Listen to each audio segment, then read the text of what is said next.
Hello student, हम लोग chapter number 16 अध्याय 16 राष्ट्रीय आय का मापन देख रहे हैं। अर्थशास्त्र class 12th, right, MP board.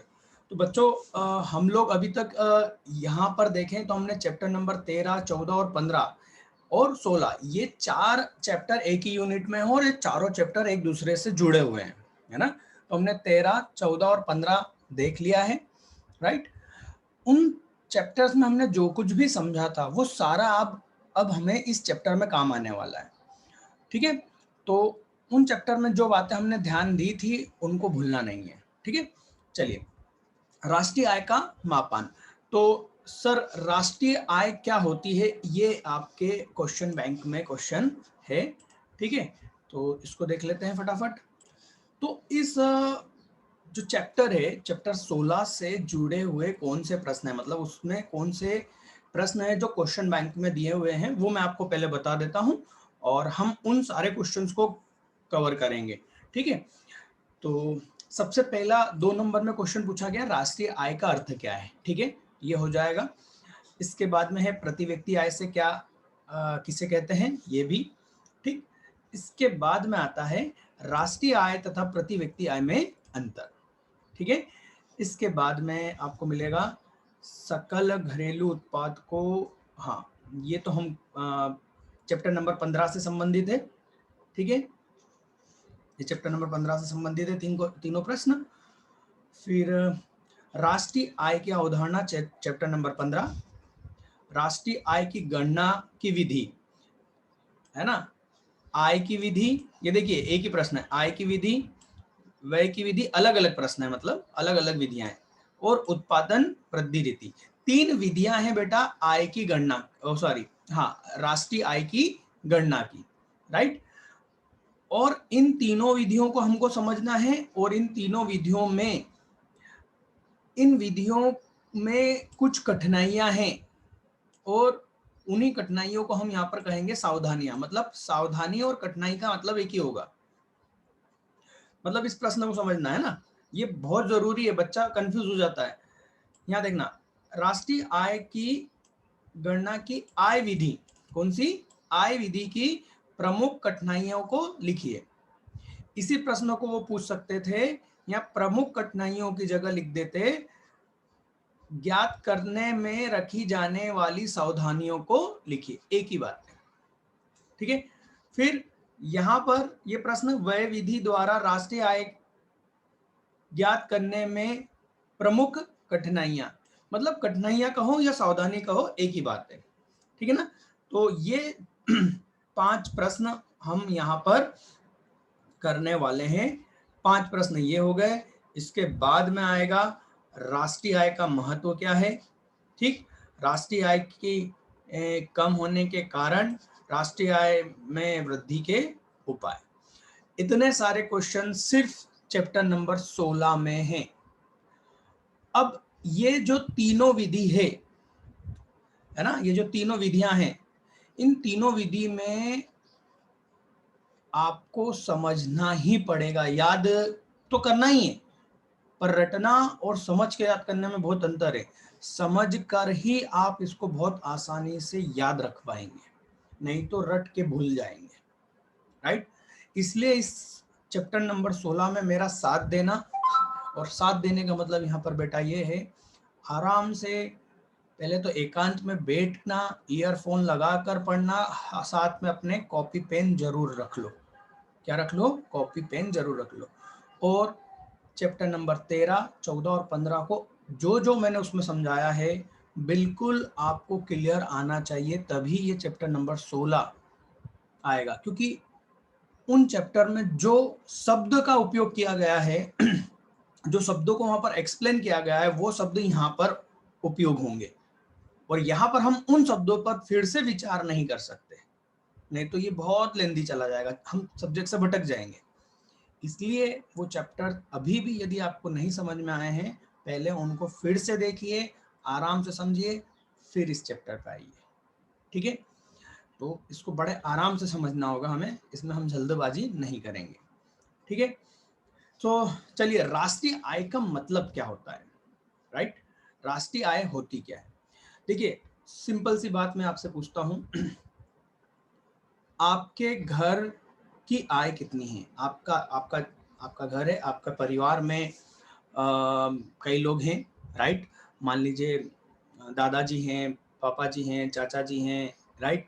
और आपके, तो आपका इतना बड़ा परिवार है, मैं आपसे सिर्फ इतना पूछना चाहता हूँ, आपके परिवार की इनकम क्या है, आय क्या है, आप क्या करेंगे? मेरे को एक बात बताइए, क्या परिवार और परिवार के सदस्य अलग हैं? नहीं, क्योंकि परिवार क्या है, परिवार उन शब्दों से, उन सदस्यों से मिलकर बना है। कहने का मतलब, आपसे जब मैं यदि पूछूंगा कि परिवार की इनकम क्या है, आय क्या है, तो आप क्या करेंगे? आपके दादाजी को 10,000 रुपए का पेंशन मिलता है, आप बताओगे। आपके पापा जी 30,000 रुपए कमाते हैं महीने के, आप वो जोड़ दोगे। और चाचा जी 20,000 कमाते हैं, आप वो जोड़ दोगे। टोटल मिला के 60,000। आप मुझे कहोगे कि सर हमारे घर की आय 60,000 रुपए महीना है, राइट? है ना? समय के आधार पे बताना पड़ेगा। आय का मतलब क्या, 1 महीने की, 6 महीने की, 1 साल की, या 1 दिन की, राइट? तो हम मान लो इसको समय का आधार क्या मान रहे हैं, 1 महीना, राइट? तो 1 महीने में आपके परिवार की आय कितनी हो गई, 60,000, राइट? तो भाई आपका परिवार और आपके घर में कमाने वाले सदस्य कोई अलग नहीं है। आपने क्या करा, परिवार की इनकम का मतलब हुआ वहां पर जितने भी सदस्य हैं उन सदस्यों की टोटल इनकम, उनकी टोटल इनकम कर लिया, टोटल जोड़ लिया, और यही आपकी क्या है, आपके परिवार की आय है। बिल्कुल ऐसा ही है राष्ट्रीय आय भी। तो राष्ट्र की कोई अलग आय नहीं होती, राष्ट्र कोई अलग व्यक्ति नहीं है जो कहीं और कमाता है। राष्ट्र में जो उसके निवासी हैं, उसके निवासी जो मिलकर, जो निवासी उसके जो लोग कमा रहे हैं, राइट, वो उन सबकी इनकम को आप जोड़ दोगे तो वो राष्ट्र की आय होगी। जैसे आप अपने परिवार में अपने परिवार के सदस्यों की आय को जोड़ दोगे तो परिवार की इनकम होगी, वैसे ही राष्ट्र की आय कोई अलग नहीं है, उसके निवासियों की इनकम को जोड़ दिया जाए तो वो राष्ट्र की आय है। ठीक। अब राष्ट्रीय आय में भी कई तरह के नजरिए हैं। जैसे मान लो आपने मेरे को कहा कि सर 60,000 रुपए हमारे घर की आय है, तो मैं आपसे पूछूंगा, मैंने आपको कहा कि एक काम करना बेटा, ये जो आप आय बता रहे हैं इसमें से ऐसी इनकम हटा देना जो वन साइडेड है। वन साइडेड है मतलब कि जिसमें जैसे कि पेंशन, राइट? तो पेंशन को बेटा हटा देना, पेंशन को मत लेना यदि आपके घर में किसी को पेंशन आती है तो। आपने पूछा क्यों सर? मैंने बोला मेरा मानना है कि पेंशन कोई इनकम नहीं है, राइट? ये मेरा नजरिया है, मैं पेंशन को इनकम नहीं मानता हूं। क्यों? क्योंकि पेंशन का मतलब होता है काम पहले करा और बाद में इनकम। तो मैं पेंशन को इनकम नहीं मानता हूं। बेटा आप एक काम करो, पेंशन को आप हटा दो, राइट? तो आपने क्या करा, आपने उस इनकम को क्या करा, उसमें से 10,000 घटा दिए और आपने इनकम बताई 50,000 पापा जी की और चाचा जी की। तो मैं कहूंगा हाँ ये इनकम 50,000 रुपए सही है आपके परिवार की। कहने का मतलब मैं उसमें गठजोड़ कर देता हूँ, है ना, कुछ कम ज्यादा कर देता हूँ अपने नजरिए के हिसाब से। इसी को हम जीडीपी और अलग अलग प्रकार से, जो कि हमने चैप्टर नंबर 15 में पढ़ा है ना। चलिए तो हम देखते हैं अब राष्ट्रीय आय, है ना। ये देखिए किसी भी राष्ट्र की आय उसकी आर्थिक स्थिति का महत्वपूर्ण मापदंड होता है, अतः अर्थव्यवस्था में कार्यों का विश्लेषण करने के लिए एक निश्चित समय में उत्पादित वस्तु एवं सेवाओं के माप को अत्यंत आवश्यक है। ठीक है छोड़िए यहाँ पर देखिए, देखिए अब जैसे कि मैंने आपको क्या कहा कि राष्ट्र की आय क्या होगी, उसके सदस्यों की इनकम। ठीक, इसको दूसरी तरीके से भी देख सकते हैं। मान लो मैं आपके घर की आय का अनुमान लगाना चाहता हूं। ठीक, आप मुझे नहीं बता रहे हो कि आपकी इनकम कितनी है, और मेरे को जानना है। तो मैं क्या करूंगा, मैं देखूंगा कि आप लोग खर्चा कितना कर रहे हो, आपका परिवार खर्चा कितना कर रहा है। मैं आपके सारे खर्चों को जोड़ता जाऊंगा कि एक महीने में आपने इतने खर्चे करे। आप सीधी सी बात है, खर्चा उतना ही करोगे जितनी आपकी इनकम होगी। ये एक माना गया है, अर्थशास्त्र में ये माना गया है। आपको याद हो तो हमने चैप्टर नंबर 14 में जो प्रवाह पढ़ा था, आय का प्रवाह, है ना, हाउस होल्ड से फर्म की इनकम, फर्म से हाउस होल्ड, राइट, मतलब वो परिवार से उद्योग, उद्योग से परिवार का जो हमने फ्लो पढ़ा था, उसमें हमने यही माना कि जो भी परिवार की इनकम होती है, जिसको हमने क्या बोला था, फैक्टर इनकम, मतलब कि साधनों की आय, वो अपनी सारी इनकम कहाँ पे खर्च कर देते हैं, उपभोग पर। तो उन्होंने जो भी खर्च करा उसको क्या मान लिया जाए, उसको हम ये मान लेंगे कि उन्होंने जो खर्च करा उतना ही उन्होंने कमाया, राइट। तो यहाँ पर एक विधि आती है, व्यय विधि। देखो, पहली परिभाषा मैंने जो बताई, आय विधि। आय विधि में हम क्या करेंगे, सभी लोगों की इनकम उस परिवार के या उस देश के सभी निवासियों की इनकम को हम जोड़ दें, तो हम क्या करेंगे, हम क्या कहेंगे कि वो क्या हो गया, उस देश की या उस परिवार की इनकम हो गई, आय को जोड़ दें। या फिर हम क्या करेंगे, वो परिवार या वो देश जितना खर्च करता है उस खर्च को जोड़ लें, तो हम ये मानेंगे कि जो उन्होंने खर्चा करा मतलब उतना ही उन्होंने कमाया, तो वो भी क्या हो जाएगा, इनकम हो जाएगी, आय मान ली जाएगी। ठीक। दूसरा यहाँ, तीसरी यहाँ पर विधि है उत्पादन विधि। ये जो आपके सामने यहाँ दिख रही है, उत्पादन विधि।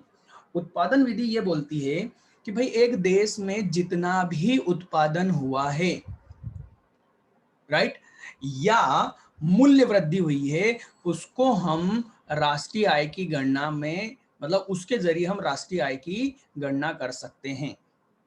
शब्द पूरे ध्यान से सुनना, ये नहीं कहा कि जितना उत्पादन हुआ है वो पूरा मिला के क्या हो जाएगा, जितना उत्पादन हुआ है पर उसमें कुछ एडजस्टमेंट करने पड़ेंगे, राइट। तो टोटल जितना भी उत्पादन हुआ है, उस मूल्य वृद्धि हुई है, उसको हम राष्ट्रीय आय कहेंगे। ठीक है। अब पहले हम समझते हैं कि राष्ट्रीय आय का मतलब क्या है ना, सॉरी, पहले हम समझेंगे मूल्य वृद्धि का मतलब क्या है, मूल्य वृद्धि क्या होती है।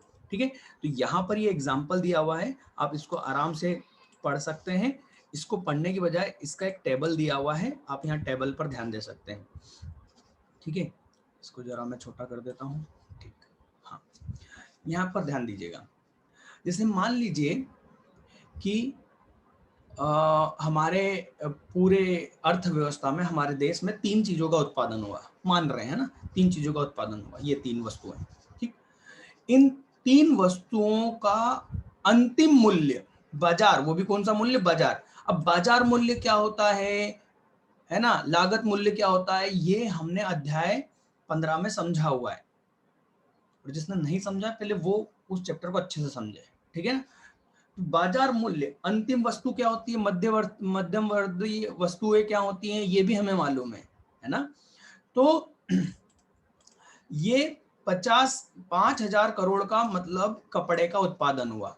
इस कपड़े का उत्पादन करने में 1,000 करोड़ का क्या हुई है, उसमें हमने मध्यवर्ती वस्तुओं का इस्तेमाल किया है।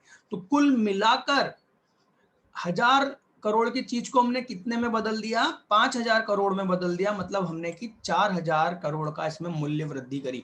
मूल्य वृद्धि का मतलब किसी चीज की कीमत बढ़ाना नहीं है। बच्चा ये सोचता है कि ये 25 रुपए का मार्कर है तो हमने इसको 30 रुपए कर दिया, 5 रुपए की मूल्य वृद्धि कर दी, नहीं। इसको ऐसे समझो कि मैंने इसमें मध्यवर्ती वस्तुएं कितनी लगाई, मतलब इसमें रॉ मटेरियल कितने का लगाया, इसमें फॉर्म है, इसमें प्लास्टिक है, इसमें इंक है, ये सब कुछ मिलाकर मान लो ये 15 रुपए का है। ठीक। और इसकी मतलब इसकी लागत एक तरह से, इसमें लगाई गई चीजें कितने की, 15 रुपए की, प्लस उसमें जो मेरा प्रॉफिट है वो जोड़ दिया जाए, 15 रुपए का ये चीज है, उसमें प्रॉफिट जोड़ दिया जाए तो ये हो गया 20 रुपए। तो 5 रुपए की मूल्य वृद्धि। कहने का मतलब देखिए, जब ये बिखरे हुए थे, जब ये प्लास्टिक था, जब ये एक फॉर्म है, जब ये इंक है, तब इनकी कीमतें अलग थी, पर जब मैंने इनको जोड़ दिया, इनको जोड़ के मैंने क्या बना दिया, एक मार्कर, तो इसकी कीमत अलग हो गई। मैंने कुछ काम करा, काम करके उन चारों चीजों की कीमत को बदल दिया और एक वृद्धि कर दी, राइट। जैसे आप एक लकड़ी लेके आते हैं, लकड़ी की कीमत अलग होगी और सोफे की कीमत अलग होगी। तो लकड़ी से सोफा बनाया आपने, तो जो सोफे की कीमत हुई है ना, लकड़ी और सोफे की जो कीमत का जो अंतर होगा वो क्या कहलाएगा, मूल्य वृद्धि, राइट। यहाँ कीमत बढ़ाने से मतलब नहीं है, मूल्य वृद्धि का मतलब होता है उसमें वो चीज का उपयोग होना चाहिए, ठीक है।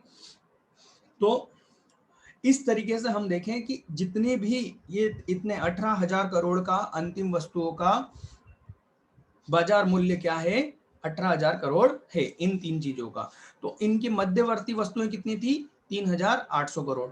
मतलब कुल मिला के हमने उत्पादन कितना, मूल्य वृद्धि कितनी करी, 14,200 करोड़ की, ठीक।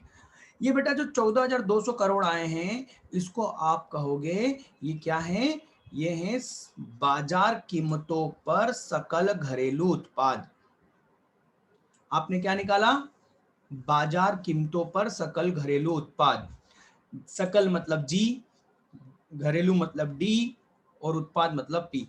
जी D P M P, M P मतलब बाजार कीमतों पर, ये आपने निकाला, राइट। क्या आपने राष्ट्रीय आय निकाल ली, नहीं, अभी आपने राष्ट्रीय आय नहीं निकाली। राष्ट्रीय आय का मतलब समझना है ना, जैसे हमने अभी सकल घरेलू अनुपात को जीडीपी में लिखा, वैसे ही राष्ट्रीय आय को एक्चुअल में उसका मीनिंग होता है एनएनपीएफसी। अब एनएनपीएफसी का मतलब क्या होता है, एन का मतलब शुद्ध, एन का मतलब राष्ट्रीय, यहां पर एन का मतलब राष्ट्रीय, और उत्पाद का मतलब उत्पाद या आय, और वो भी कौन सी कीमतों पर, साधन लागतों पर। तो हम कहेंगे साधन लागतों पर शुद्ध राष्ट्रीय उत्पाद का मूल्य। राष्ट्रीय आय का मतलब होगा इस तरह के से यदि हम उसको बताएं तो उस राष्ट्रीय आय का मतलब होगा एनएनपीएफसी। एनएनपीएफसी ही क्या होगी, राष्ट्रीय आय होगी। और अभी हमने क्या निकाला बेटा, हमने जीडीपी निकाला। हमने क्या निकाला, जीडीपी एमपी, ठीक। जीडीपी एमपी से हमको किस पर जाना होगा, जीडीपी एमपी से हमको जाना होगा एनएनपीएफसी पर, ठीक। वो कैसे जाएंगे, वो मैं आपको अभी बोर्ड पे बताने वाला हूं, वो कैसे जाएंगे, ठीक है। पर आप थोड़ा सा ध्यान रखिएगा, अभी मैं ये सब घर से कर रहा हूँ और लॉकडाउन पीरियड में थोड़ा सा रिफ्लेक्शन बोर्ड पे आएगा, मैं कहीं से जुगाड़ करके छोटा बोर्ड लेके आया हूँ, है ना, तो थोड़ा सा आपको मैनेज करना होगा। तो चलिए बोर्ड पे देखते हैं हम लोग।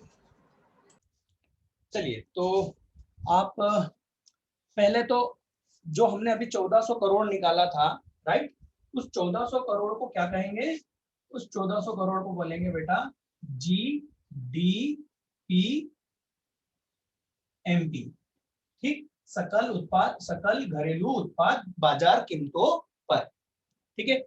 अब हमें नेशनल इनकम निकालने के लिए क्या चाहिए, नेशनल इनकम, हम नेशनल इनकम का मतलब होता है एनएनपीएफसी, राइट। ये जो आपके अभी स्क्रीन पर दिख रहा है ना, ये। अब आपको याद होगा चैप्टर नंबर 15 कि एमपी और एफसी में अंतर किस चीज का होता है। मैं आपको इसको यहां पर दिखा देता हूं, ये देखिए,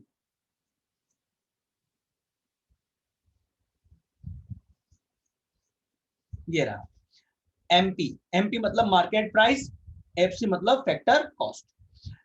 मेरे को यदि फैक्टर कॉस्ट से किस पर आना है, शायद मैंने ये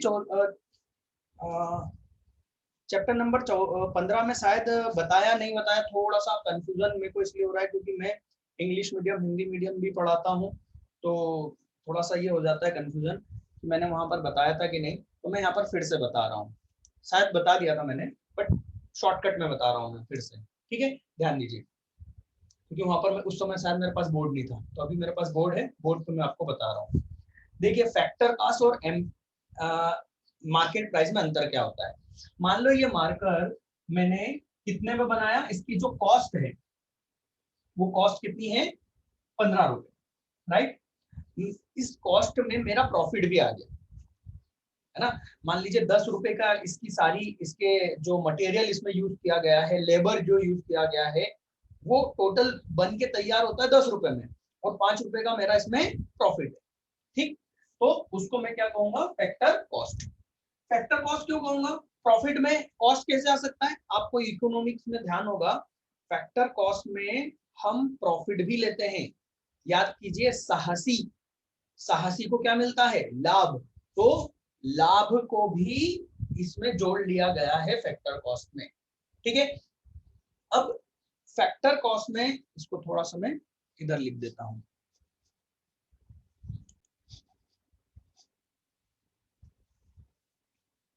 यहां पर फैक्टर कॉस्ट कितनी है, 15 रुपए, ठीक। मैं इसको मार्केट में बेच सकता हूं इसी प्राइस में, पर प्रॉब्लम क्या है, प्रॉब्लम है गवर्नमेंट। हालांकि गवर्नमेंट कोई प्रॉब्लम नहीं होती, गवर्नमेंट क्या बोलती है, गवर्नमेंट जब होती है किसी भी सेक्टर में, तो वो इस प्रोडक्ट पर क्या लगाती है, जीएसटी लगाती है, इनडायरेक्ट टैक्स, अप्रत्यक्ष कर, क्या बोलेंगे, अप्रत्यक्ष कर, ठीक, जो कि जीएसटी होता है। आपने नाम सुन रखा होगा जीएसटी, अभी आजकल बहुत चल रहा है न्यूज में, ठीक है, जीएसटी। मान लो 3 रुपए का इस पे जीएसटी है, तो ये मार्केट में कितने पर बिकेगा, 18 रुपए।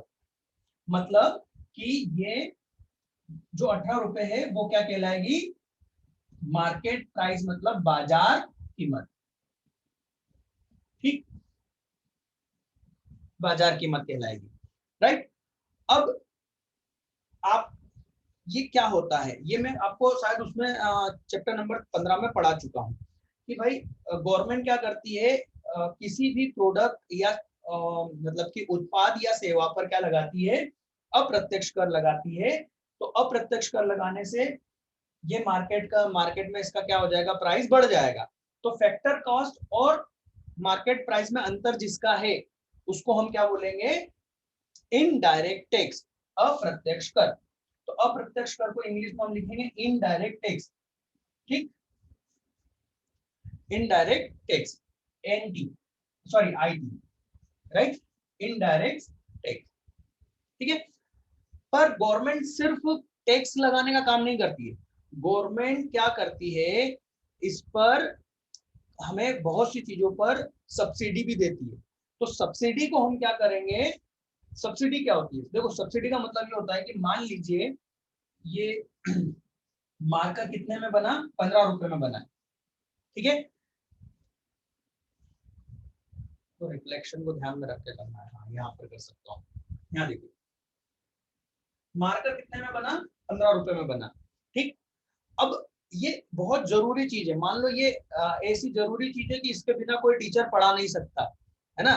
और गवर्नमेंट अब टीचरों को ये महंगा पड़ रहा है 15 रुपए में, मान लो, तो गवर्नमेंट इस पर क्या कहेगी कि ठीक है, हम इस पर आपको टैक्स नहीं लगाएंगे, मतलब हम जीएसटी नहीं लगाएंगे, उल्टा हम आपको इस पर 3 रुपए की सब्सिडी देंगे, मतलब गवर्नमेंट 3 रुपए इस पे देगी और बोलेगी कि भैया आप इसको मार्केट में 15 में मत बेचो, इसमें से आप सब्सिडी के 3 रुपए हमसे लो, सब्सिडी के 3 रुपए हमसे लो, और मार्केट में इसको आप 12 रुपए में बेचो।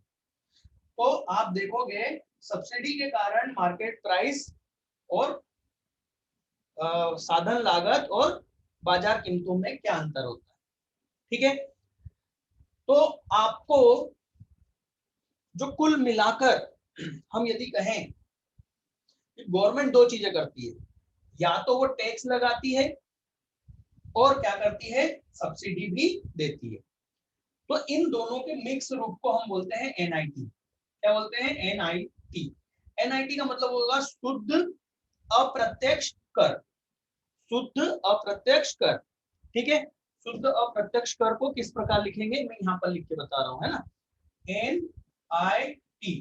तो एनआईटी ये होगा कि गवर्नमेंट क्या करती है, जीएसटी लगाती है, तो हम बोलेंगे इनडायरेक्ट टैक्स लगाती है, और क्या देती है, सब्सिडी देती है।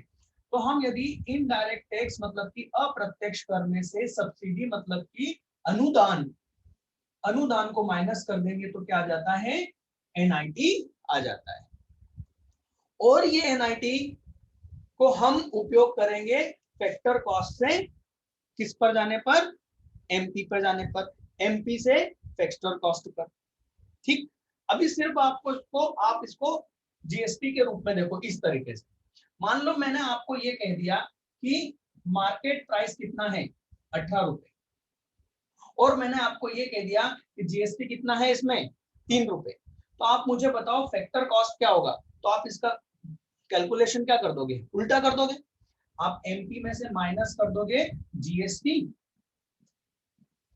और क्या आ जाएगा, फैक्टर कॉस्ट। फैक्टर कॉस्ट कितना आ जाएगा, 15 रुपए।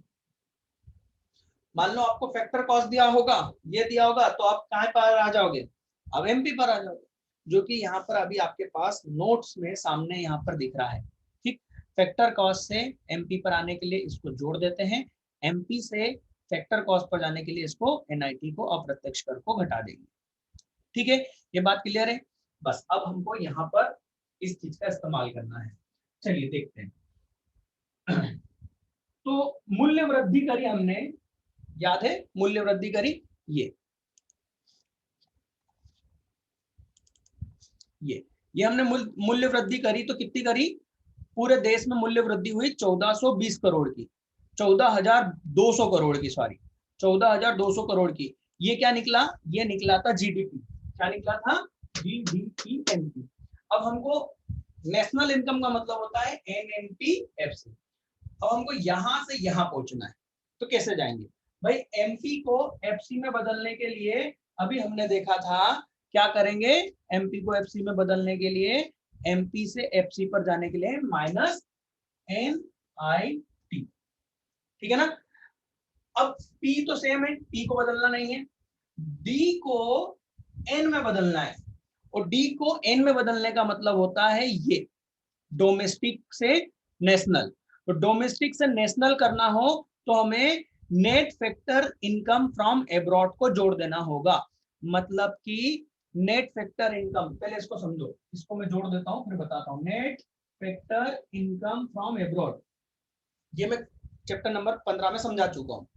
ठीक है ना। शुद्ध साधनों की आय कहां से, विदेशों से, इसका मतलब ये होगा। ठीक, इसको हम जोड़ देंगे तो ये डी काय में बदल जाएगा एन में। ठीक, और ये जी मतलब सकल को मेरे को शुद्ध में लाना हो तो किसको माइनस करना पड़ेगा, माइनस डेप्रिसिएशन, मूल्यह्रास, माइनस डेप्रिसिएशन कर दूंगा, मूल्यह्रास कर दूंगा। तो कहने का मतलब जीडीपी में मैं ये सब चीजें करूंगा तो ये काय में बदल जाएगी इसमें, और इसका मतलब होगा नेशनल इनकम।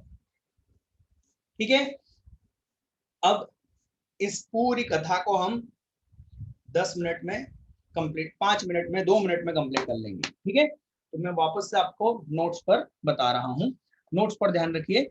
मैं अभी इसी तरह से शायद खड़ा रहूंगा। चलिए मैं बैठ जाता हूँ, देखते हैं। तो आप यहाँ पर ध्यान दीजिएगा स्क्रीन पर, नोट्स पर जो मैं कह रहा हूँ। ठीक है ना। कैमरे को मैं नीचे भी कर सकता हूँ, तो देख लेते हैं। हाँ, ये हो सकता है।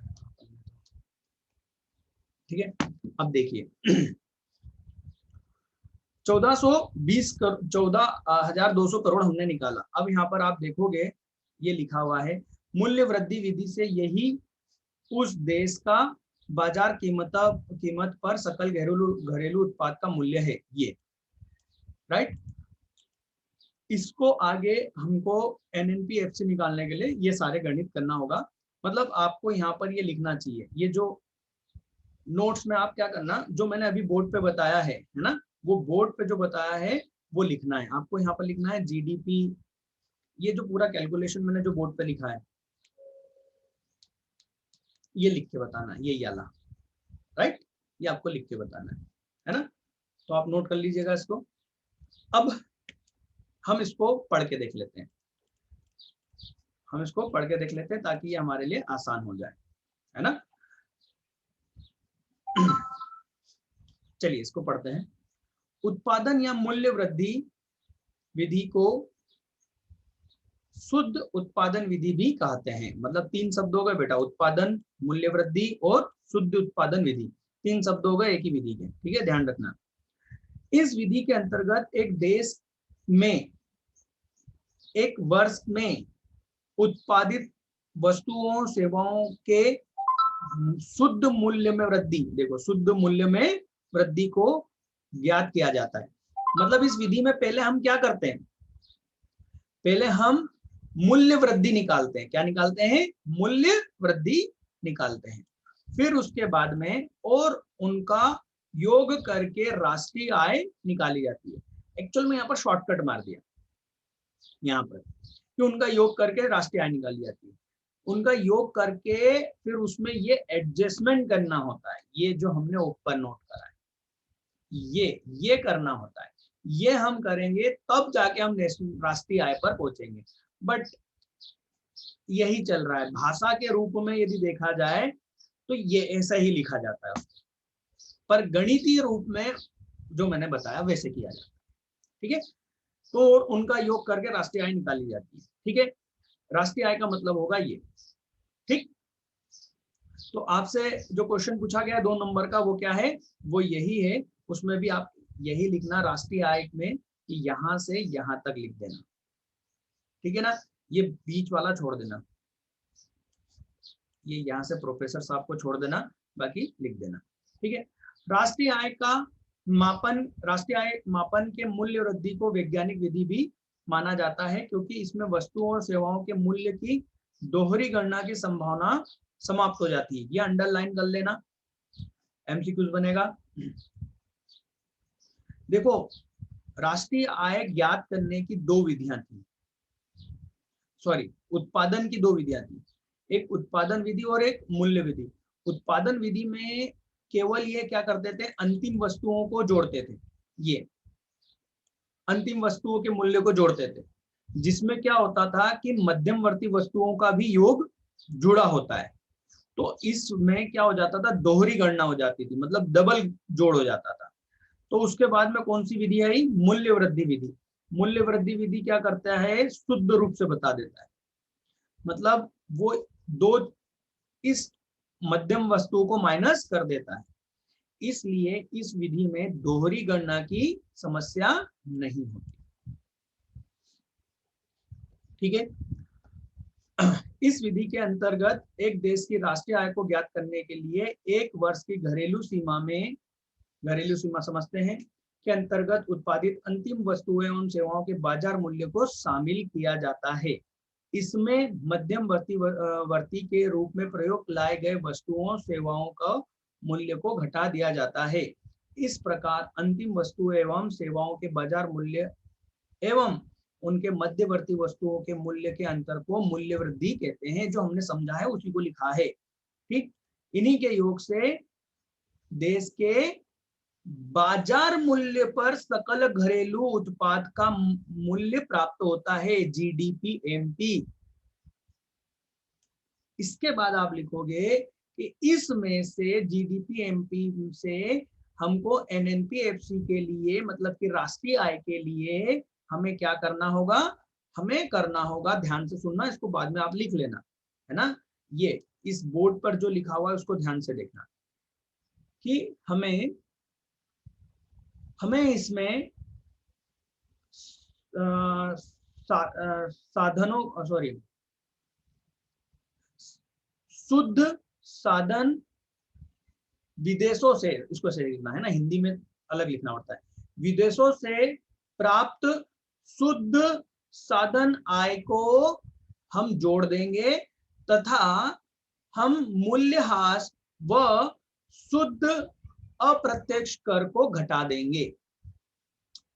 ठीक, तो हमें राष्ट्रीय आय प्राप्त हो जाएगी, ऐसा लिखना होगा। ठीक है, जो कि यहां नहीं लिखा है।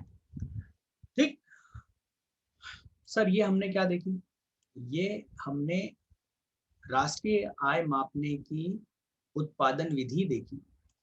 ठीक, अब आपका यहाँ पर प्रश्न क्या है, आपका यहाँ पर प्रश्न राष्ट्रीय आय हो गया। अब आपका यहाँ पर प्रश्न है राष्ट्रीय आय गणना की उत्पादन विधि की उत्पादन वृद्धि रीति का वर्णन कीजिए। ठीक है, तो यहाँ पर आपको यहाँ पर ये जो हमने अभी आंसर करा है ना, ये आंसर एक्चुअल में मूल्य वृद्धि विधि है। देखना बेटा, यहाँ पर देखो, गणना कैसी की जाए, गणना कैसी की जाए, तो वो आंसर ये रहा। गणना कैसे की जाए, उसका आंसर ये रहा। बाजार कीमतों पर सकल घरेलू उत्पाद के मूल्य की गणना। राष्ट्रीय आय मापने के लिए मूल्य वृद्धि विधि से कैसे राष्ट्रीय आय मापी जाए, उसके लिए ये कदम उठाने होंगे। मतलब जब वो क्वेश्चन आपसे ये पूछे कि उत्पादन विधि या मूल्य वृद्धि विधि से गणना कैसे की जाए बताइए, तो आपको ये आंसर लिखना है। ठीक, पर वो केवल पूछता है आपसे कि मूल्य वृद्धि को समझाइए, मूल्य वृद्धि विधि को समझाइए, तो आपको कौन सा आंसर लिखना है जो हमने अभी समझा। ठीक, उत्पादन विधि की मूल्य या अथवा मूल्य वृद्धि विधि, ये विधि को समझाया गया है और वहां गणना के तरीके को समझाया गया है, दोनों में अंतर है। गणना कैसी की जाए, तो वो जो आंसर अभी मैंने बताया था, और मूल्य वृद्धि विधि को समझाइए, तो ये आंसर आएगा। ठीक, अब उसने प्रश्न क्या पूछा है हमसे, वो देखो, है ना। उन्होंने बोला राष्ट्रीय आय गणना की उत्पादन वृद्धि रीति को समझाइए, तो आप ये आंसर लिखेंगे जो मैंने अभी बताया। ठीक है, गणना का तरीका क्या है, तो गणना का तरीका जो आगे है। ठीक है, तो बाकी सब बीच का छोड़ दीजिएगा, कोई काम का नहीं है। अब गणना का तरीका क्या है, अब गणना में क्या करना है, तो गणना के तरीके में आप ये पहले पॉइंट को आप हटा दीजिएगा। ठीक है, इसको इग्नोर कर दो, आप इसको काट भी सकते हो। ठीक है, तो मूल्य वृद्धि विधि से राष्ट्रीय आय की गणना कैसे की जाए, कैसे की जाए, कैसे की जाए में ये आंसर लिखना है। ठीक है, तो इसके लिए आपको क्या करना होता है, सर्वप्रथम आपको बाजार कीमतों पर सकल घरेलू उत्पाद के मूल्य को ज्ञात करना होता है। ठीक, तो मतलब आपको क्या ज्ञात करना होता है, जीडीपी एमपी, जीडीपी एमपी निकालना होता है। कहां से, इन तीन क्षेत्रों से, प्राथमिक क्षेत्र से, द्वितीय क्षेत्र से और तृतीय क्षेत्र से। ये आप अच्छे से जानते हैं। प्राथमिक क्षेत्र का मतलब होता है कृषि, पशुपालन, मछली उत्पादन। यहाँ पर जो भी अंतिम वस्तुएं निकली है, उन अंतिम वस्तुओं में से क्या माइनस कर दोगे, मध्यम वर्ती वस्तुओं का मूल्य माइनस कर दोगे। द्वितीय क्षेत्र मतलब जहां पर निर्माण होता है, किसी चीज का उत्पादन होता है, उसको हम क्या बोलेंगे, द्वितीय क्षेत्र। तो जो कि इनसे संबंधित नहीं होना चाहिए। ठीक है ना, जैसे कि मोबाइल, पेन वगैरह, ये कृषि का क्षेत्र नहीं है ना। तो द्वितीय क्षेत्र आप अच्छे से जानते हो, ये मैं मान के आगे पढ़ा रहा हूँ, राइट। तो उसमें से आप मूल्य वृद्धि निकालोगे। फिर तीसरा क्षेत्र क्या होगा, सेवा क्षेत्र, जहां पर सर्विस दी जाती है, राइट, सेवा की जाती है। उत्पादन, सेवा और कृषि से जुड़ा हुआ, भूमि से जुड़ा हुआ। ठीक, इन तीनों से मूल्य वृद्धि निकालोगे। इन तीनों से जब मूल्य वृद्धि निकाल लोगे, तो आप कहां पर पहुंच जाओगे बेटा, आप पहुंच जाओगे जीडीपी एमपी पर। ठीक, फिर आपको अच्छे से याद है जो कि मैंने अभी आपको समझा दिया कि जब जीडीपी एमपी पर पहुंच जाते हैं, ये जीडीपी एमपी पर पहुंच जाते हैं, तो एनएनपीएफसी पे पहुंचने के लिए ये करना होता है। अब हम उसको ही यहाँ पर लिख के बताएंगे। ठीक है, देखिए कैसे ये तीनों है निकल गई। इसके बाद में उपयुक्त सभी क्षेत्रों में उत्पादित अंतिम वस्तुओं एवं सेवाओं के बाजार मूल्य के योग पर ही सकल घरेलू उत्पाद के मूल्य की गणना होती है। इसमें हम क्या करते हैं, मध्यमवर्ती वस्तुएं एवं सेवाएं। अब वो बता रहा है कि शुद्ध मूल्य वृद्धि को ज्ञात करने के लिए, शुद्ध मूल्य वृद्धि को ज्ञात करने के लिए मध्यम वर्ती वस्तुओं सेवाओं के मूल्य बाजार मूल्यों को, सेवाओं के मूल्य में से बाजार मूल्यों को, यहाँ पर आ जाएगा में से, यहाँ पर लिखना में से बाजार मूल्यों को घटाया जाता है। ठीक है, घटाया जाता है। शुद्ध मूल्य वृद्धि को ज्ञात करने के लिए मध्यवर्ती वस्तुओं एवं सेवाओं के मूल्यों, बाजार मूल्यों को घटाया जाता है।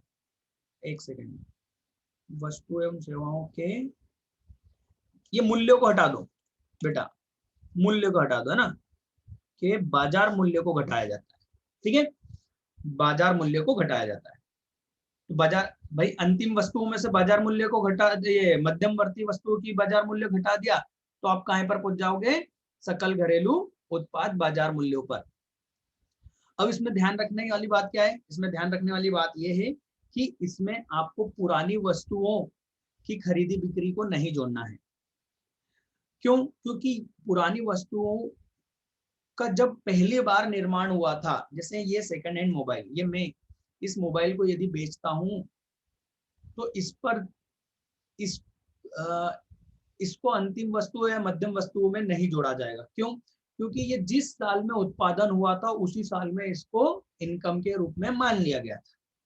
ठीक, तो इस साल जब मैं दूसरे साल में जब इसको मैं फिर से बेच रहा हूं सेकेंड हैंड पुरानी वस्तु चीज को, तो उसको नहीं जोड़ा जाएगा।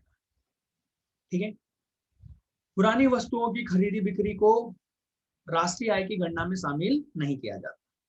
ठीक है, क्योंकि इससे किसी नई वस्तु का उत्पादन नहीं हुआ, लेकिन इनके लेन देन से दलाली या कमीशन जो कि एजेंट की आय है उसको आपको सकल राष्ट्रीय उत्पाद के लिए जोड़ा जाना चाहिए। समझ में आई बात? भाई ये मोबाइल सेकंड हैंड है, इसका उत्पादन इस साल नहीं हुआ है, इसलिए इसको, इसकी बिक्री को हमको यहाँ पर नहीं जोड़ना चाहिए। परंतु इसको बेचने के लिए मैंने यदि किसी दलाल को कोई कमीशन दिया है तो वो दलाल की वो कमीशन क्या है, इनकम है जो कि इस साल जनरेट हुई है, तो उस इनकम को हमको इसमें लेना चाहिए, दलाल को जो कमीशन दिया है उसको। ठीक, अवैध कार्यों से प्राप्त आय, अवैध कार्य आप जानते हो, जुआ सट्टा वगैरह, इन कार्यों से जो आय है उसको शामिल नहीं करना चाहिए। बाजार कीमतों पर शुद्ध घरेलू उत्पाद के मूल्य की गणना, अब ये आ गया, देखो क्या निकाल रहे हैं, एमपी शुद्ध घरेलू उत्पाद की गणना। मतलब आप देखो, मैं आपको उस पे बोर्ड पे बताता हूँ ये क्या शब्द बोल रहा है, इसको बोर्ड पे लिख रहा हूँ है ना।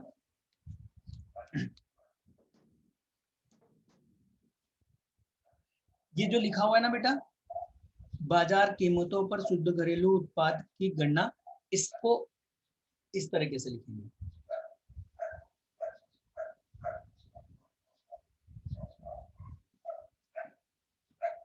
ये बोल रहा है वो। थोड़ा सा बड़ा कर देता हूं आपको इजी लगेगा।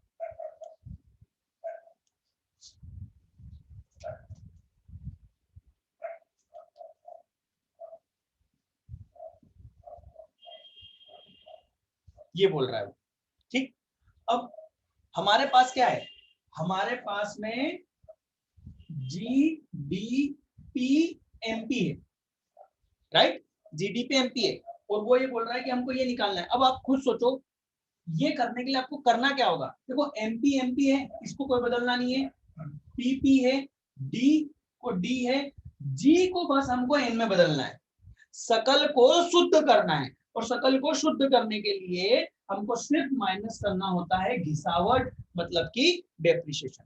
देखो वही बात को उसने लिखा है आगे, बाजार कीमतों पर शुद्ध घरेलू उत्पाद की गणना के लिए सकल घरेलू उत्पाद के मूल्य में से मशीनों की घिसावट व्यय को घटा दिया जाता है।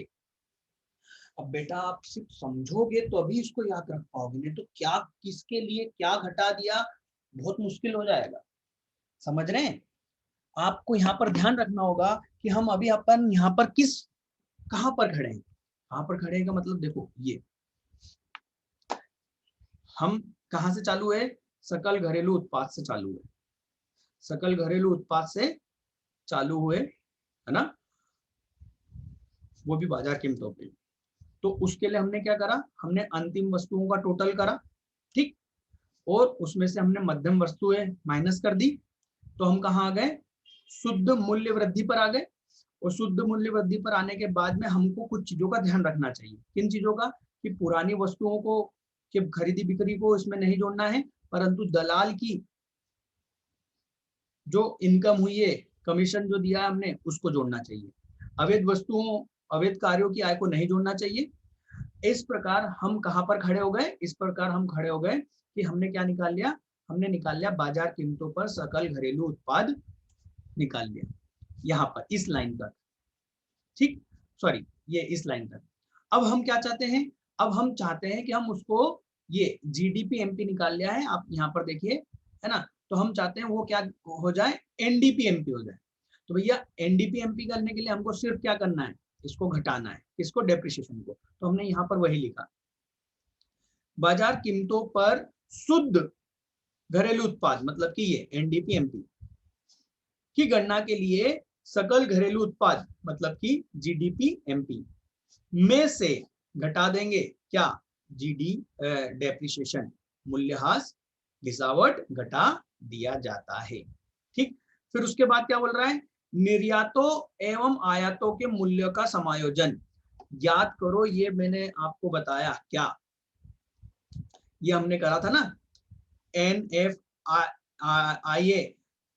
शुद्ध विदेशों से शुद्ध साधन आय को हम जोड़ देंगे। तो ये वही बात अभी बोलने जा रहा है, ठीक है ना। अब उसको किस तरीके से बोल रहा है ये देखना। निर्यात एवं आयातों के मूल्य का समायोजन, बाजार कीमतों पर शुद्ध राष्ट्रीय उत्पाद के मूल्य को ज्ञात करने के लिए, शुद्ध राष्ट्रीय उत्पाद। अब इसको बोर्ड पे समझो, ये शब्द का मतलब क्या हुआ है ना, इसको आप बोर्ड पे समझो।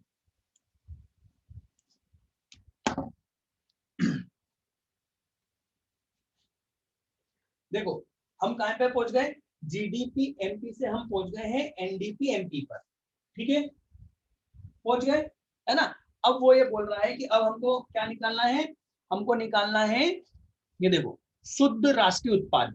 शुद्ध राष्ट्रीय उत्पाद का मतलब हो जाएगा एनएनपी, और वो भी कहां पर? बाजार कीमतों पर, एनपी।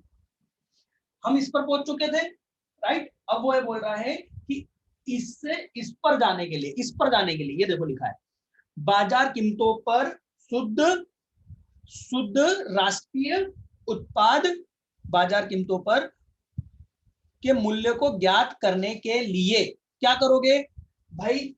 हमको देखो, ये सेम है, ये भी सेम है, ये डी से हमको कहां पर आना है? एन पे। और मैं आपको बता चुका हूं, डी से एन पर आने के लिए हम इसमें जोड़ देते हैं, हम जोड़ देते हैं NFIA, विदेशों से शुद्ध साधन आय को हम जोड़ देंगे, तो हम कहां पहुंच जाएंगे? डी से एन पर। और एन है, इसको बदलने की जरूरत नहीं है, राइट। तो यहां पर देखो क्या लिखा है, ज्ञात करने के लिए निर्यातों एवं आयातों के मूल्य के अंतर को जोड़ा जाता है। तो आप यहाँ पर निर्यात और आयातों के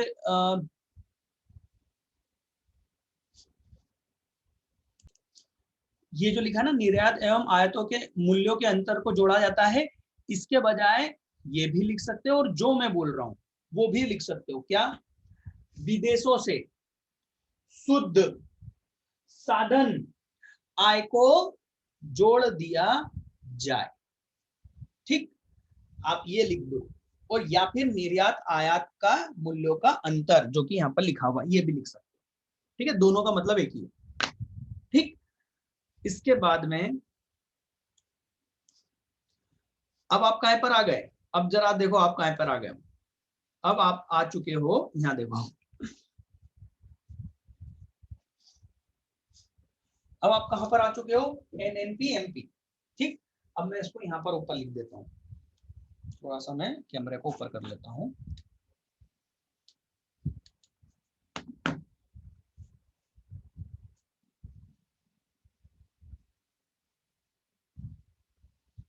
ये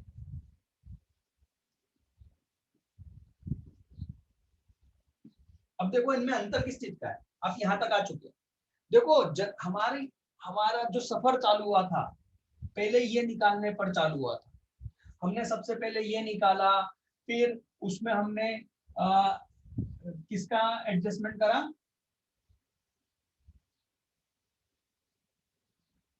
हाँ हमने उसमें पहले इसका एडजस्टमेंट करा, फिर हमने उसका इसमें इसका एडजस्टमेंट करा। अब हमको किसका एडजस्टमेंट करना है, इसका एडजस्टमेंट करना है। देखो N N N N T T, कुछ भी नहीं करना है, इनको बदलने की जरूरत नहीं है, वो ऐसे के वैसे हैं। बस अंतर क्या है कि यहाँ एमपी है और एमपी से हमको एफसी पे आना है। मैं बता चुका हूँ एमपी से एफसी में आने के लिए हमको माइनस एन आई टी मतलब कि शुद्ध अप्रत्यक्ष कर को घटाना है, जो कि वही लिखा है। देखो सातवां पॉइंट आप देखो, अंत में साधन लागत पर शुद्ध राष्ट्रीय उत्पाद के मूल्य, शुद्ध राष्ट्रीय उत्पाद के मूल्य ज्ञात करने के लिए, मतलब कि NNT-FC,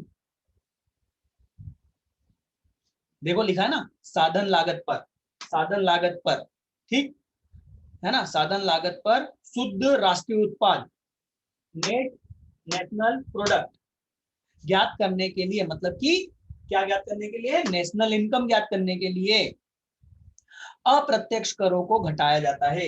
ये घटाया, अप्रत्यक्ष करों को घटाया जाता है और अनुदान की राशि को जोड़ा जाता है। तो हमने यहाँ पर शुद्ध लिख दिया। आपको याद है मैंने बताया था शुद्ध अप्रत्यक्ष कर का मतलब ही होगा अप्रत्यक्ष कर में से माइनस कर दो अनुदान की राशि, तो क्या आ जाएगा, शुद्ध आ जाएगा। ठीक, तो हमने डायरेक्ट लिख दिया कि शुद्ध को हम माइनस कर देंगे, और शुद्ध का मतलब ये होता है अप्रत्यक्ष को जोड़ना और अनुदान राशि को घटा देना। तो आप यहाँ पर सिर्फ यदि यहाँ पर ये शब्द लिख देंगे ना बेटा, अप्रत्यक्ष के सामने शुद्ध अप्रत्यक्ष कर को घटाया जाता है, तो बस इसके आगे नहीं लिखना। यदि अप्रत्यक्ष कर के सामने यदि शुद्ध लिख दिया आपने, तो आगे ये और अनुदान राशि को जोड़ा जाता है, ये मत लिखना। और यदि शुद्ध नहीं लिखते हो तो आपको ये पूरा लिखना पड़ेगा। ठीक है, समझ रहे आप एक एक शब्द का कितना महत्व है। इतना आसान चैप्टर नहीं है ये, इसको समझना और समझाना दोनों ही मेरे ख्याल से घंटा हो गया होगा, है ना। अब आप ये हमने क्या निकाल लिया, हमने निकाल लिया राष्ट्रीय आय की गणना कैसे की जाए उत्पादन या मूल्य वृद्धि विधि से। ठीक, गणना कैसे की जाए, और इसके ऊपर हमने समझा था उत्पादन विधि को समझाइए। तो उत्पादन विधि को समझाने का सबसे सरल तरीका यही है। 5 नंबर का क्वेश्चन है बेटा, तो आप क्या करना,